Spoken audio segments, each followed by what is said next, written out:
அமைதியும் பயங்கரமும் நிறைந்த ஒரு கிராமம். அங்கே ஒரு வீடு இருந்தது.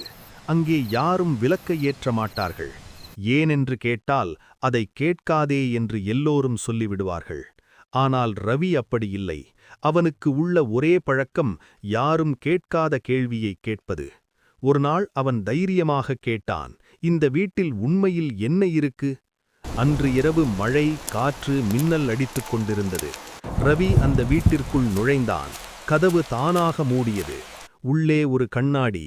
அவன் நடுங்கினாலும் அவனது அதீத ஆர்வம் ஜெயித்தது. கண்ணாடிக்குள் அங்கே அவன்தான் நின்று கொண்டிருந்தான். மெதுவாக அந்த பிரதிபலிப்பு பேசியது, இது உன் கடைசி கேள்வி. இங்கே இருந்து யார் வெளியே போகப் போறாங்க என்று. அவன் வெளியே ஓட முயன்றபோது ஒரு கை அவனை உள்ளே இழுத்தது. மறுநாள் காலை அந்த வீட்டுக் கதவு திறந்து இருந்தது. உள்ளே ஒரு புதிய கண்ணாடி.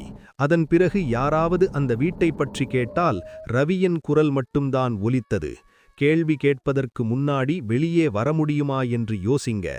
அதீத ஆர்வம் ஆபத்தில்தான் முடியும். சில விஷயங்களை தெரியாமல் மர்மமாக இருப்பதுதான் நல்லது. இக்கதை பிடித்திருந்தால் சப்ஸ்கிரைப் செய்து உங்கள் அதிக ஆர்வமுள்ள நண்பனுக்கு ஷேர் பண்ணுங்க.